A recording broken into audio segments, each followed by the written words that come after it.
I think we can all agree that butternut squash is the ultimate fall vegetable, right? Today I'm showing you 5 different ways to enjoy it. These amazing dinner ideas are going to give you the coziest fall vibes. Hey guys, welcome back to my channel. It's Taylor from The Girl on Bloor. I'm all about showing you how to make easy, healthy recipes that you can live your best life. Anything with butternut squash immediately puts me in the mood for fall food, so today I'm showing you how to take it beyond a boring old side dish and turn it into a filling, healthy dinner. But you know I love me some variety, so we'll be making butternut squash risotto in the Instant Pot, along with a slow cooker lentil stew, freezer-friendly mac and cheese, an easy honey mustard sheet pan meal, and an amazing stuffed squash with sausage. All of these butternut squash recipes are healthy dinner ideas that can be meal prepped ahead of time, and most can also be frozen. If you're loving these ideas, I've got the biggest, baddest roundup of butternut squash recipes on my website. Everything from butternut squash fries to tacos, pot stickers, lasagna, pizza, and more. So head on over to the link in the description of this video to get your follow on. Now without further ado, let's make some butternut squash.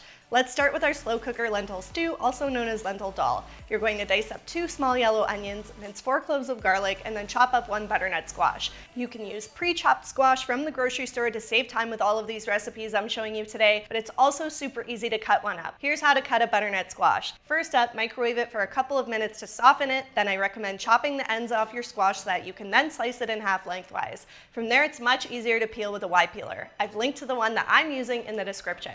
Once you've got your squash peeled, you can scrape out the seeds and then chop into 1-inch pieces. It's a little extra work, but it's worth it to save money, and your squash will last so much longer in the pantry this way. Squash lasts for several weeks, believe it or not. Once you've done that little bit of prep, you're going to add 1 tablespoon of olive oil to a 6 or 8 quart slow cooker, then add in your onions, garlic, and squash. Add 1.5 cups of lentils, add in 1 can of diced tomatoes, then 1 tablespoon of turmeric, 1 tablespoon of curry powder, 1 teaspoon of chili powder, 1 teaspoon of salt, and a 1/4 teaspoon of pepper. Stir that all up to combine, then place your lid on your slow cooker and cook on high for 4 hours or on low for 8 hours. That's all there is to it. I love dump and go recipes like this. The only thing left to do is stir in 2 cups of chopped spinach at the very end, and if you'd like, you can make some basmati rice in the last half hour of cooking time to plate alongside the stew. I usually have some cooked rice on hand in the freezer to make meals like this super easy. It's also very convenient to have the rice going in a rice cooker at the same time that the slow cooker is going. If you'd like to go this route, you'll add 1 cup of basmati or jasmine rice to a rice cooker, along with 1 1/4 cups worth of water or broth. Add 1 teaspoon of butter and a pinch of salt and cook until the liquid has absorbed. Now you're ready to plate your lentil stew with your rice. Garnish with some cilantro and sesame seeds, then dig in. This vegan meal is so easy, and having it on all day in the slow cooker is gonna make your house smell amazing. Switching gears from our slow cooker to our Instant Pot, next up is our butternut squash risotto. Add 2 tablespoons of butter to the bottom of your Instant Pot, spreading it around so that nothing sticks to the bottom of the pot.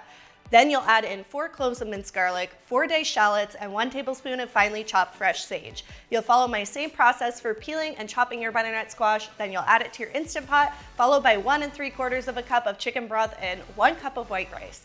Place the lid on your Instant Pot, press the pressure cook button, and set to cook on high for 3 minutes. The Instant Pot will take a few minutes to come to pressure and then automatically cook for the allotted time. It'll beep when it's done, so you just have to release the pressure. Now all you have to do is open the lid, stir in 1 cup of grated Parmesan cheese, and enjoy. When everything is cooking in the Instant Pot, I will also usually melt 1 tablespoon of butter in a small saucepan over medium-high heat, and then add in 8 sage leaves to make crispy sage to add over top of the risotto. It is seriously mind-blowing and the best risotto cheat I have come across. You just have to give it a try sometime this fall. Okay, next up is our butternut squash mac and cheese. It's so creamy and delicious, but healthified a bit. Start by preheating your oven to 425 degrees. You're going to cut your squash up just as I taught you earlier in this video, and then you'll add it to a parchment-lined baking sheet.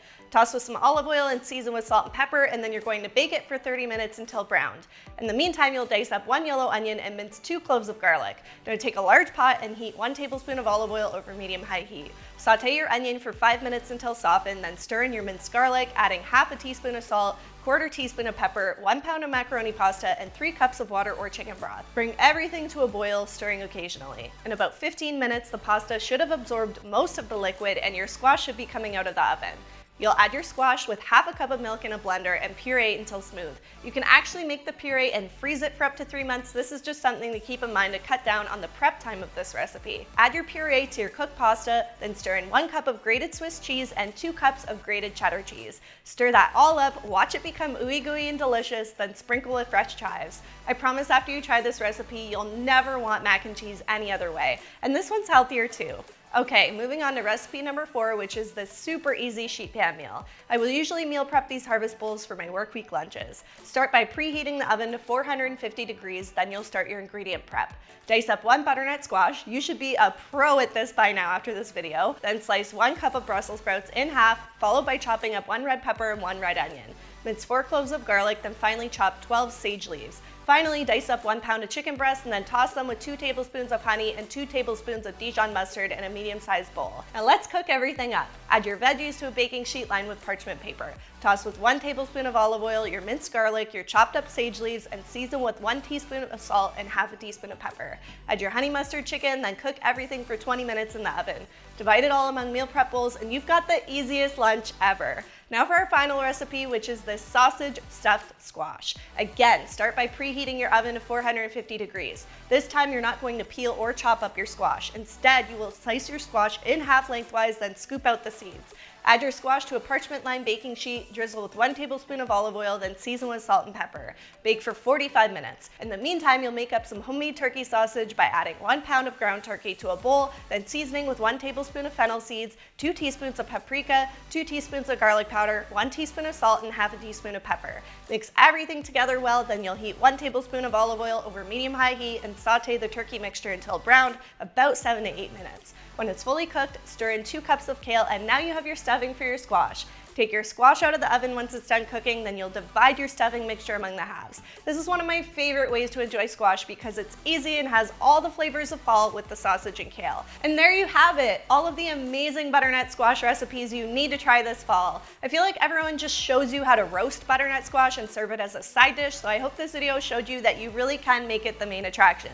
In addition to the 5 easy recipes I just showed you, don't forget that there are even more butternut squash recipes up on my blog. I've linked to many more options all in one blog post for you to take a look at in the description. Seriously, there are so many fun, creative things you can do with butternut squash, and I'm so excited to share them all with you. If you're a squash lover, be sure to give this video a thumbs up, share it with your friends and family, and tag me on Instagram at @thegirlonbloor when you give these recipes a try. Which one are you trying first? Thanks for hanging out in my kitchen today, and I will see you in the next video.